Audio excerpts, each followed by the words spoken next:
Pernah gak kamu merasa hidupmu seperti ditahan?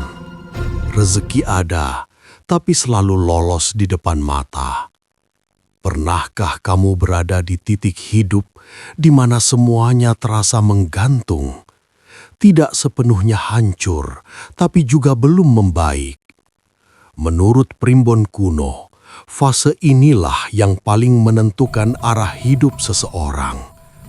Banyak orang mengira ini sekadar masa sulit biasa, padahal leluhur Jawa menyebutnya sebagai gerbang nasib.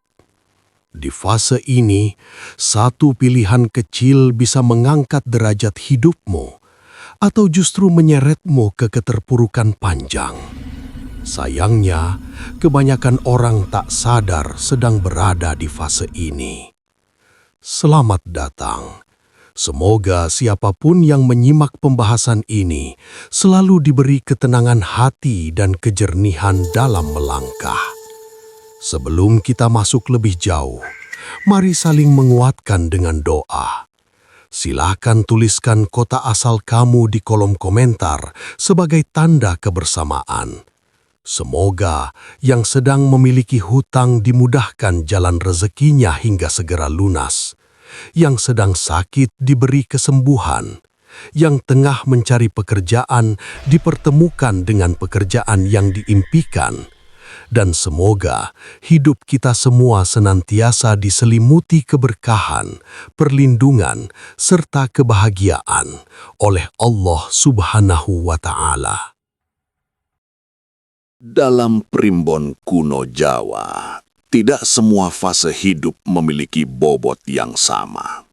Ada masa-masa biasa yang hanya berlalu sebagai rutinitas. Namun ada pula fase langka yang disebut sebagai waktu timbang, yaitu waktu penimbangan. Pada fase inilah, hidup seseorang seolah berhenti di tempat. Tidak jatuh sepenuhnya, tetapi juga tak bergerak maju. Banyak orang mengira ini sekadar nasib buruk atau kesialan sementara. Padahal menurut primbon, fase ini adalah gerbang awal yang menentukan apakah seseorang akan naik derajat atau justru terperosok lebih dalam. Ciri paling awal dari fase ini adalah perasaan janggal yang sulit dijelaskan. Usaha tetap dilakukan, doa tidak ditinggalkan, tetapi hasil terasa selalu tertunda. Rezeki datang namun cepat habis, rencana sering gagal di saat terakhir, dan hubungan dengan orang-orang terdekat mulai terasa renggang tanpa sebab yang jelas.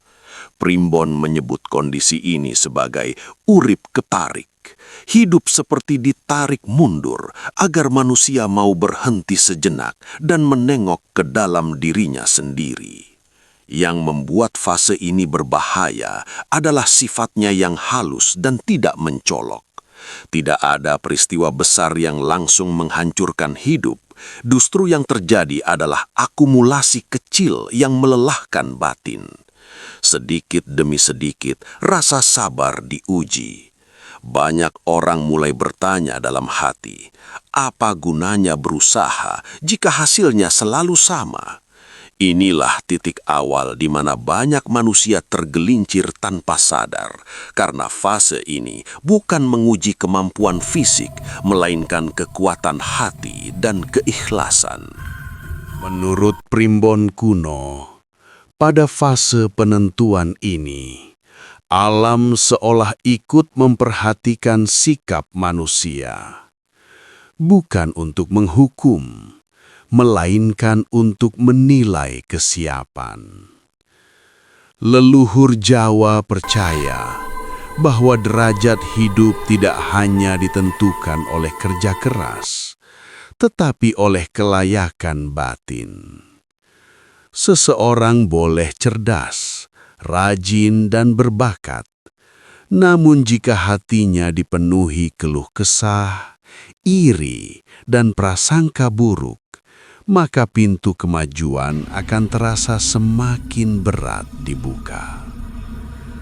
Banyak kisah lama menceritakan orang-orang yang justru berada di ambang keberhasilan, namun gagal karena tidak lulus fase ini.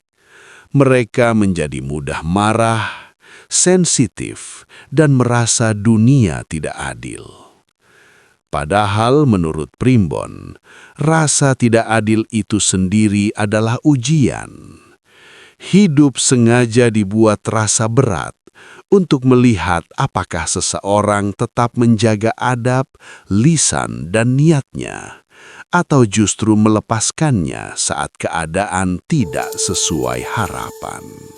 Di fase ini pula, seseorang sering merasa sendirian meskipun dikelilingi banyak orang.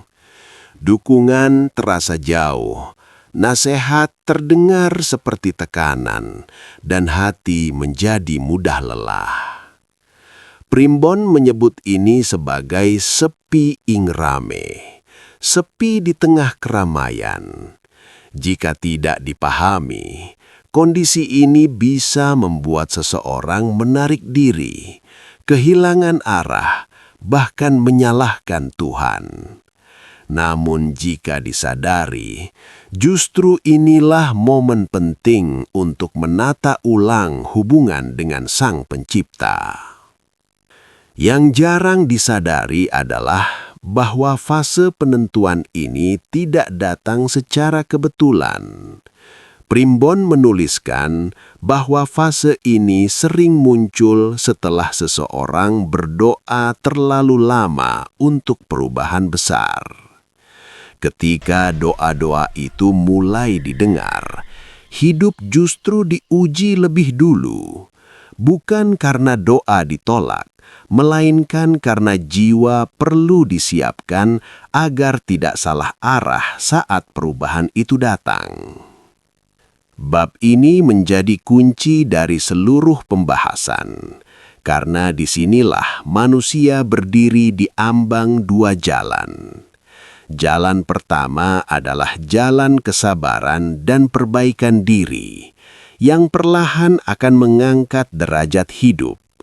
Jalan kedua adalah jalan keputusasaan dan keluhan, yang membuat seseorang terjebak dalam lingkaran masalah yang sama bertahun-tahun lamanya. Sayangnya, banyak orang memilih jalan kedua tanpa sadar bahwa mereka sedang diuji, bukan ditinggalkan. Primbon kuno mengingatkan, siapapun yang sedang berada di fase ini, jangan terburu-buru mengambil kesimpulan tentang hidupnya.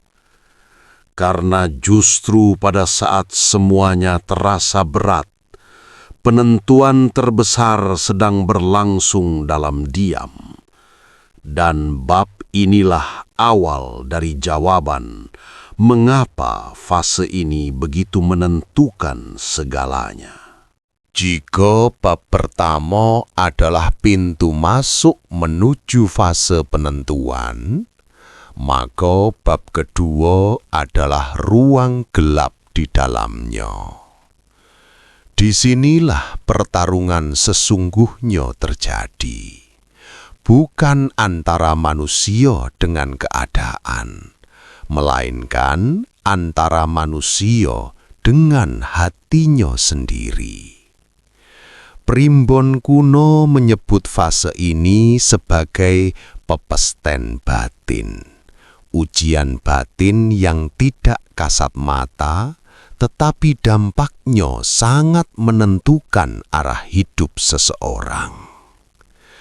Pada tahap ini, cobaan tidak selalu datang dalam bentuk kehilangan besar. Justru yang paling sering muncul adalah kelelahan jiwa. Bangun pagi dengan tubuh sehat, namun hati terasa berat. Pikiran penuh, tapi tak tahu harus memikirkan apa. Banyak orang masih bisa tersenyum di depan orang lain, tetapi ketika sendirian, dadanya terasa sesak. Menurut Primbon, Inilah tanda bahwa batin sedang diuji, bukan raga.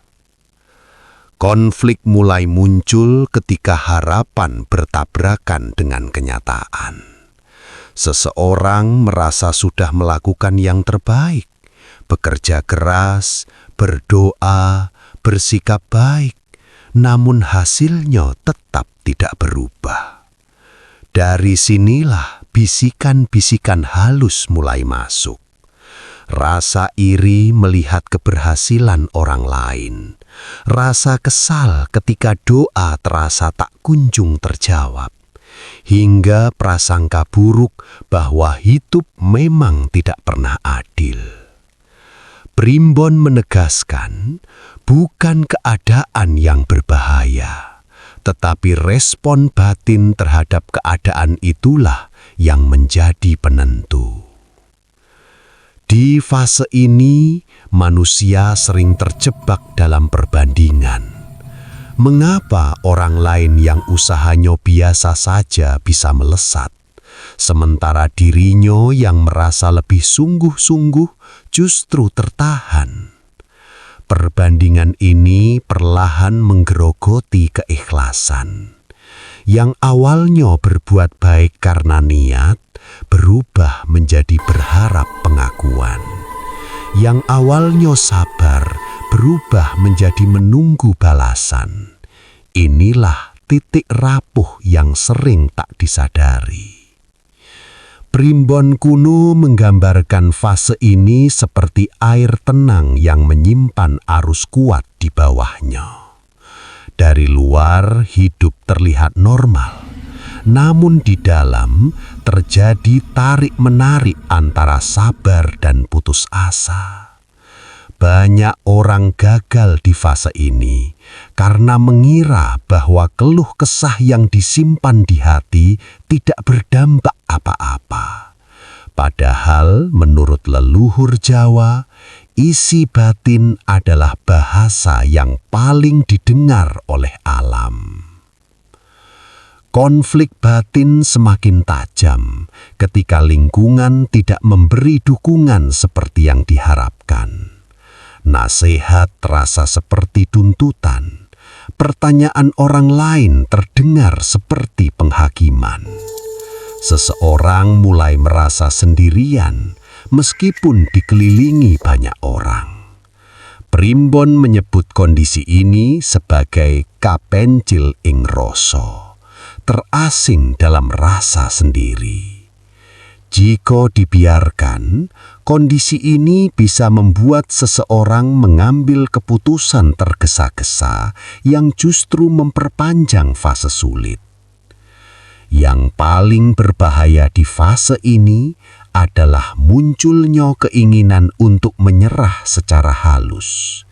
Bukan menyerah total, tetapi menyerah dalam makna kehilangan harapan. Tetap menjalani hari, tetapi tanpa keyakinan. Tetap berdoa, tetapi tanpa rasa percaya. Primbon menilai inilah momen paling krusial, karena hidup akan bergerak mengikuti keyakinan terdalam manusia, bukan sekedar kata-kata di lisan. Namun, tidak semua orang gagal di fase ini. Mereka yang mampu bertahan biasanya bukan yang paling kuat, tetapi yang paling jujur pada dirinya sendiri. Mereka mengakui lelah, tetapi tidak membiarkan lelah mengubah niat. Mereka merasakan iri, tetapi tidak membiarkannya menguasai hati. Primbon menyebut orang-orang ini sebagai wong sing waspada. Manusia yang sadar dan menjaga batinnya di tengah ujian. Bab ini mengajarkan bahwa sebelum hidup berubah di luar, perubahan harus terjadi di dalam. Alam tidak sedang memusuhi, melainkan sedang menunggu. menunggu apakah manusia mampu menjaga kejernihan hati di saat tidak ada yang bisa diandalkan selain keyakinan. Dan hanya mereka yang lulus pertarungan batin inilah yang berhak melangkah ke fase berikutnya. Fase di mana pilihan kecil mulai membawa dampak besar. Dalam primbon kuno Jawa, perubahan besar tidak pernah datang dengan suara gemuruh.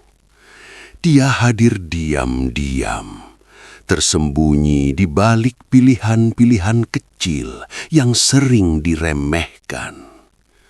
Bab ini mengungkap rahasia paling mengejutkan dari fase penentuan nasib, bahwa arah hidup seseorang ditentukan bukan oleh keputusan besar yang heroik, melainkan oleh sikap kecil yang diulang setiap hari tanpa disadari. Pada fase ini, manusia sering merasa seolah tidak sedang memilih apapun. Hari berjalan seperti biasa, rutinitas berulang, dan hidup terasa stagnan. Namun menurut primbon, justru disinilah pencatatan batin paling aktif. Cara seseorang menanggapi kegagalan kecil, bagaimana ia memperlakukan orang yang tidak menguntungkannya, dan bagaimana niatnya ketika tidak ada yang melihat. Semua itu menjadi penentu arah nasib. Primbon menyebut fase ini sebagai nyimpen laku, masa penyimpanan laku. Setiap sikap, sekecil apapun, disimpan sebagai bekal masa depan. Satu ucapan yang ditahan saat emosi, satu keikhlasan yang dipilih saat disakiti, atau satu keputusan untuk tetap jujur meski ada kesempatan curang. Semuanya memiliki bobot yang jauh lebih besar dari yang terlihat. Konflik muncul karena pilihan-pilihan kecil ini sering terasa tidak adil. Mengapa harus tetap bersabar ketika orang lain tidak sabar? Mengapa harus jujur ketika yang curang justru terlihat menang? Disinilah godaan terbesar muncul. Primbon mencatat banyak orang kehilangan arah bukan karena salah langkah besar, tetapi karena membenarkan satu kesalahan kecil yang terus diulang. Dari sinilah nasib mulai terkunci perlahan, tanpa suara, tanpa peringatan. Di fase ini pula, seseorang diuji melalui hubungan antar manusia. Ada yang tiba-tiba bersikap dingin, ada yang datang hanya untuk memanfaatkan, dan ada pula yang pergi tanpa penjelasan. Primbon menafsirkan ini sebagai cermin batin. Bukan berarti orang lain sepenuhnya salah, tetapi alam sedang menunjukkan bagian diri yang perlu dibenahi. Cara seseorang menyikapi perpisahan, penolakan, dan kekecewaan menjadi ukuran kedewasaan batin. Yang menarik, Primbon mengajarkan bahwa pilihan kecil tidak selalu terlihat sebagai pilihan. Diam atau berbicara, memaafkan atau menyimpan dendam, bersyukur atau terus mengeluh, semuanya adalah persimpangan yang menentukan. Banyak orang mengira mereka tidak memilih apa-apa, padahal setiap sikap adalah pilihan yang sedang membentuk masa depan. Bab ini juga menyingkap satu fakta pahit. Tidak semua orang yang bersabar akan langsung melihat hasilnya. Kadang orang yang memilih jalan benar justru merasa tertinggal lebih lama. Primbon kuno menyebut ini sebagai waktu katutupan, waktu tertutup. Bukan karena pintu rezeki ditutup, melainkan karena batin sedang diperkuat agar tidak goyah saat pintu itu akhirnya terbuka. Namun, bagi mereka yang mampu bertahan, perubahan mulai terasa halus. Bukan berupa keberuntungan besar, tetapi berupa ketenangan yang tidak bergantung pada keadaan. Inilah tanda bahwa nasib mulai bergerak. Primbon kuno menekankan bahwa ketenangan batin adalah sinyal paling awal dari kenaikan derajat hidup. Mereka yang merasakannya biasanya belum menyadari bahwa arah hidupnya sudah bergeser. Tidak ada sikap yang sia-sia. Pilihan kecil hari ini adalah fondasi dari peristiwa besar esok hari. Dan di fase inilah banyak orang tanpa sadar sudah mengunci nasibnya sendiri. Atau sebaliknya, diam-diam sedang membuka pintu perubahan yang tidak pernah mereka bayangkan sebelumnya. Setelah pilihan-pilihan kecil dijalani tanpa disadari, manusia memasuki fase yang oleh primbon kuno disebut sebagai waktu kabukakan, waktu dibukakan atau ditutupkan. Inilah fase di mana hasil dari sikap batin mulai menampakkan wujudnya. Namun, jangan bayangkan perubahan ini datang secara dramatis atau langsung mengubah hidup. Justru sebaliknya, perubahannya sangat halus, hampir tak terasa, hingga banyak orang gagal menyadari bahwa pintu nasibnya sedang bergerak. Bagi sebagian orang, hidup mulai terasa sedikit lebih ringan. Masalah masih ada, tetapi tidak lagi menekan seperti sebelumnya.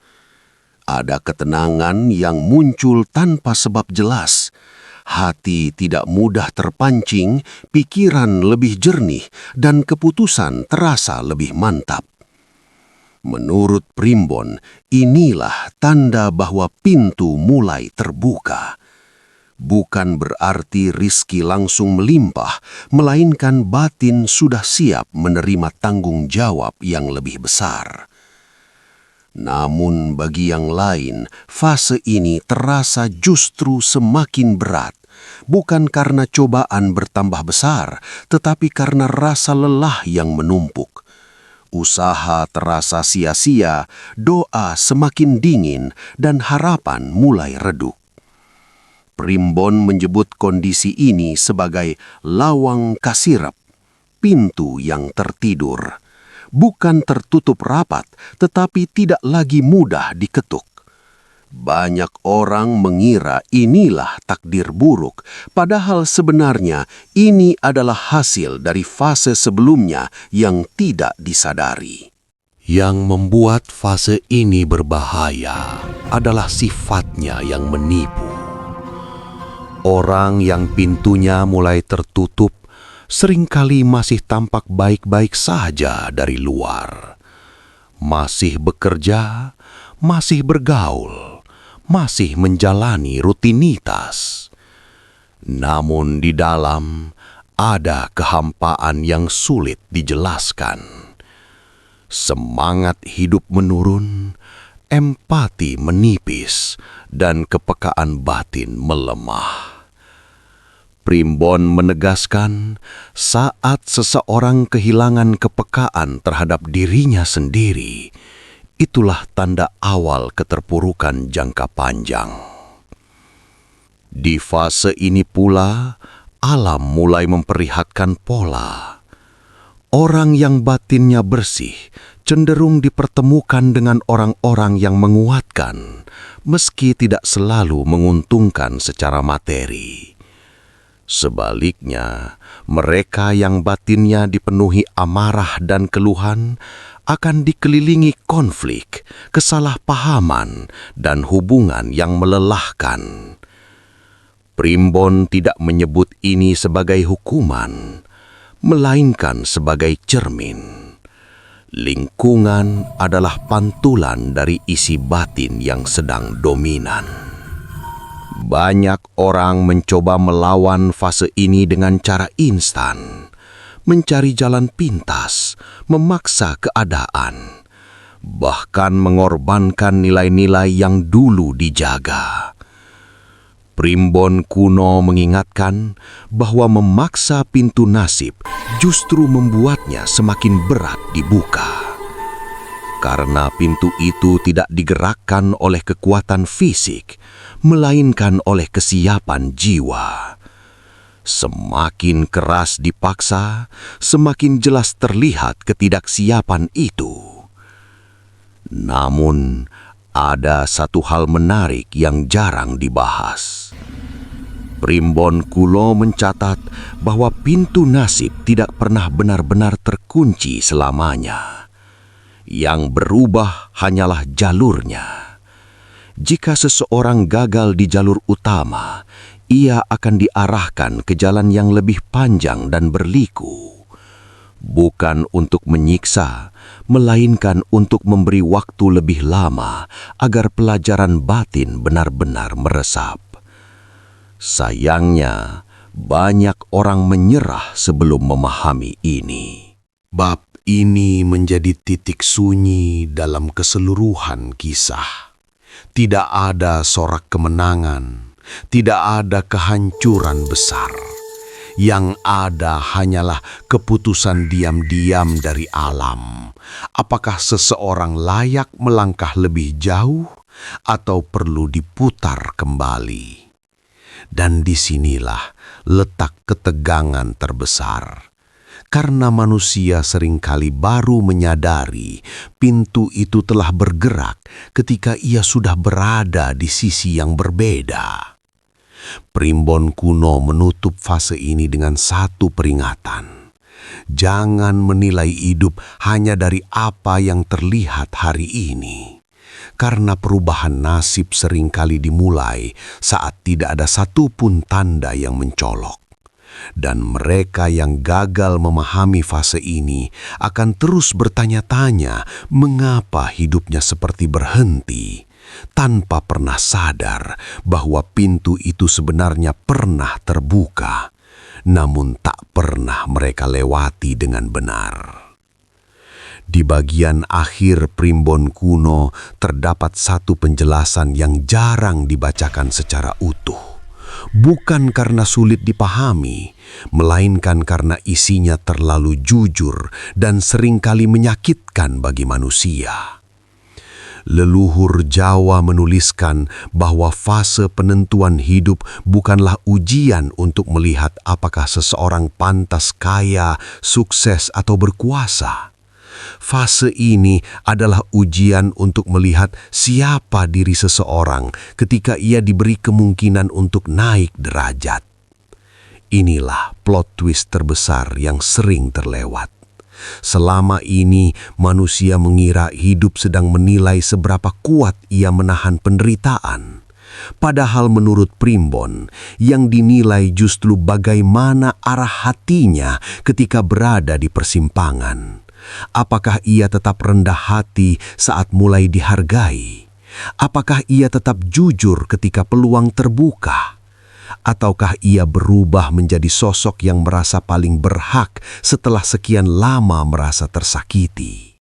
Primbon kuno mencatat banyak kisah tentang orang-orang yang lulus dari fase sulit, tetapi justru jatuh setelahnya. Mereka mendapatkan rizki, jabatan, atau pengaruh.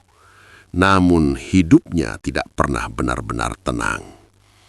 Hubungan rusak, hati gelisah, dan masalah datang silih berganti.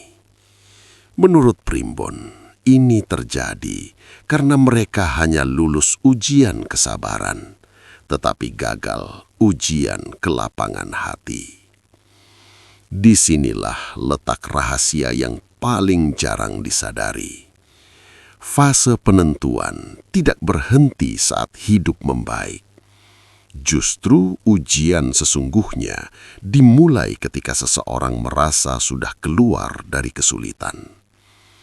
Alam ingin melihat apakah penderitaan telah membuatnya bijaksana atau justru menumbuhkan dendam yang tertunda.